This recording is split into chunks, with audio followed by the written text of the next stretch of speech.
ये कहानी है एक आइडिया की, एक ऐसे विचार की जिसने हमेशा हमेशा के लिए यूरोप का नक्शा ही बदल कर रख दिया।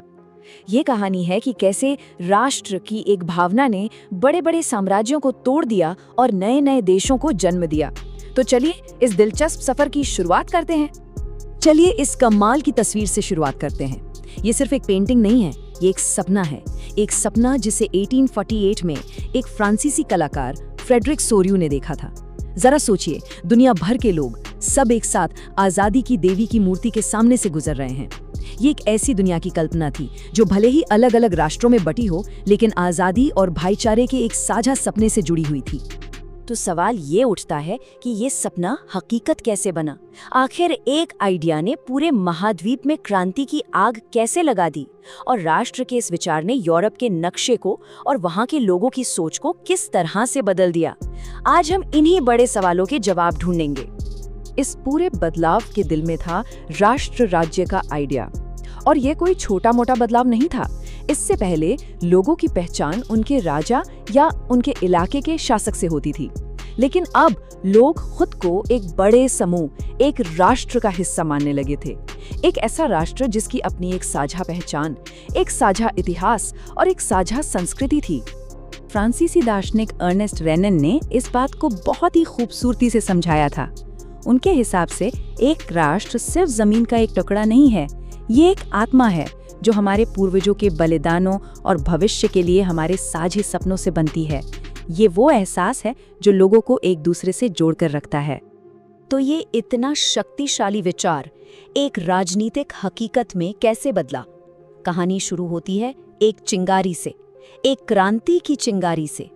1789 की फ्रांसीसी क्रांति, ये वो पल था जब इतिहास ने एक नई करवट ली। पहली बार सत्ता एक राजा के हाथ से निकलकर सीधे लोगों के हाथ में आ गई।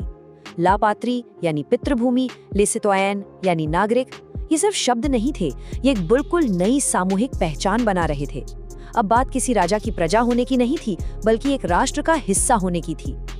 और फिर आता है नेपोलियन, और यही कहानी में एक बड़ा दिलचस्प मोड़ आता है।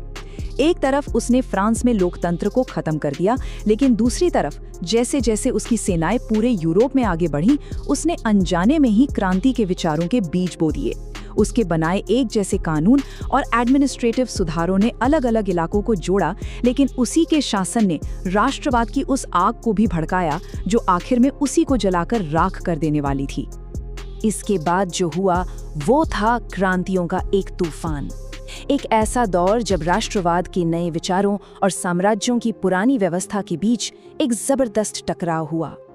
1815 के इस नक्शे को देखिए, ये नेपोलियन की हार के बाद का यूरोप है। वियना कांग्रेस में पुरानी राजशाहियों ने वक्त को पीछे करने की पूरी कोशिश की। उन्होंने राष्ट्रवाद और उदारवाद की नई ताकतों को कुचलना चाहा, लेकिन कहते हैं ना, जिन बोतल से बाहर आ चुका था, ये विचार लोगों के दिलों और दिमाग में अपनी जड़ें जमा चुका था। ये असल में यूरोप की आत्मा के लिए एक लड़ाई थी। एक तरफ थे उदारवादी राष्ट्रवादी जो संविधान, व्यक्तिगत आजादी और जनता की सरकार का सपना देख रहे थे, तो दूसरी तरफ थे रूढ़िवादी जो राजशाही, चर्च और पुरानी सामाजिक व्यवस्था को बनाए रखना चाहते थे। यूरोप का भविष्य इसी टकराव के नतीजे पर टिका था, और ये टकराव बार बार क्रांतियों के रूप में सामने आया। 1830 में फ्रांस में, 1832 में यूनान की आज़ादी में, और 1848 तो क्रांतियों का साल ही बन गया जब पूरे यूरोप में विद्रोह की एक लहर दौड़ गई। हाँ, इनमें से कई विद्रोहों को बड़ी बेरहमी से कुचल दिया गया, लेकिन उन्होंने राष्ट्रवाद की आग को बुझाया नहीं, बल्कि और भड़का दिया। और इस आग को जलाए रखने वाले थे ज्यूसेppe मैज़ीनी जैसे क्रांतिकारी। मैज़ीनी ने यंग इटली और यंग यूरोप जैसे सीक्रेट संगठन बनाए। वो दिल से ये मानते थे कि राष्ट्र भगवान की बनाई हुई मानवता की प्राकृतिक इकाइयां हैं।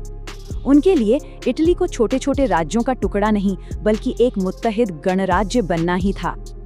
और अब हम कहानी के उस हिस्से पर आते हैं जहां सारी चीजें एक साथ जुड़ती है, जहां राष्ट्रवाद की ये शक्तिशाली भावना आखिरकार दो बड़े और ताकतवर राष्ट्र राज्यों को बनाने में कामयाब हो जाती है।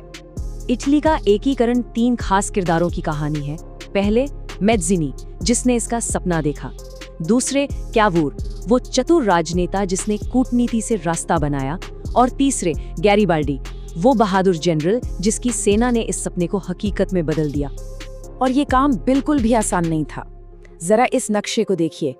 इटली 7 अलग-अलग राज्यों में बटा हुआ था। इनमें से सिर्फ एक, सार्डिनिया पीडमोंट पर एक इतालवी राजघराने का शासन था। इस बिखरे हुए पजल को जोड़कर एक देश बनाना एक बहुत बड़ी चुनौती थी। जर्मनी की कहानी वो बिल्कुल अलग थी। ये जनता की क्रांति नहीं थी, ये एक आदमी की जिद थी। प्रशिया के मुख्यमंत्री ऑटो वॉन बिस्मार्क और उनकी ब्लड एंड आयरन यानी रक्त और लौह की नीति। बिस्मार्क बातचीत में नहीं, युद्ध में विश्वास करते थे। सिर्फ 7 सालों के अंदर उन्होंने 3 युद्ध लड़े और जीते और जर्मनी को ताकत के दम पर एक कर दिया। और फिर 1871 में वर्साय के शीश महल में यूरोप के दिल में एक नए और शक्तिशाली राष्ट्र जर्मन साम्राज्य का जन्म हुआ। इस एक घटना ने यूरोप में शक्ति के समीकरण को हमेशा के लिए बदल कर रख दिया। लेकिन कहानी यहीं खत्म नहीं होती। ये समझना भी जरूरी है कि राष्ट्र के इस विचार को एक शक्ल कैसे दी गई और कैसे आखिर में इसने एक बहुत ही सियाह, एक बहुत डार्क मोड़ ले लिया। तो राष्ट्र जैसे एक विचार को एक असली रूप कैसे दिया जाए? कलाकारों ने उसे एक इंसानी चेहरा दिया। फ्रांस में वो बनी मारियान, जो आज़ादी और गणतंत्र का प्रतीक थी। जर्मनी में वो थी जर्मेनिया, जो बहादुरी और ताकत का प्रतीक थी। ये सिर्फ तस्वीरें नहीं थीं, ये लोगों में एक गहरा भावनात्मक जुड़ाव पैदा कर रही थीं। जर्मेनिया की तस्वीर में छिपे इन प्रतीकों को देखना बहुत दिलचस्प है। जैसे ये टूटी हुई बेड़ियां क्या दिखाती हैं? आज़ादी। बलूत की पत्तियां बहादुरी का प्रतीक। और तलवार पर लिपटी जैतून की डाली ये शांति की इच्छा को दर्शाती है। हर एक प्रतीक एक कहानी कहता है कि एक राष्ट्र खुद को कैसे देखता है। लेकिन 19वीं सदी के खत्म होते होते कुछ बदल रहा था। राष्ट्रवाद का चेहरा बदल रहा था। जो कभी आज़ादी की एक उदार ताकत थी, अब वो कुछ और ज्यादा आक्रामक बनती जा रही थी। राष्ट्रवादी समूह एक दूसरे से नफरत करने लगे, जंग के लिए हमेशा तैयार। इसका सबसे खतरनाक उदाहरण बाल्कन के इलाके में देखने को मिला, जहां राष्ट्रवाद और साम्राज्यवाद ने मिलकर एक ऐसा विस्फोटक मिक्सचर तैयार कर दिया था जो बस फटने ही वाला था। तो कहानी हमें यहाँ ले आई है। राष्ट्रवाद ने लोगों को एक पहचान दी और दुनिया का नक्शा बदल दिया। लेकिन इसी विचार ने झगड़े की नई और खूनी लकीरें भी खींच दी, जो हमें सीधा 20वीं सदी के विश्व युद्धों की दहलीज पर ला खड़ा करती हैं। और ये हमें एक बहुत बड़े सवाल पर लाकर छोड़ देता है। एक विचार जो लोगों को जोड़ने के लिए पैदा हुआ था, वो उन्हें बांटने वाली सबसे बड़ी ताकतों में से एक कैसे बन गया? ये एक ऐसा सवाल है जिससे हम आज भी जूझ रहे हैं।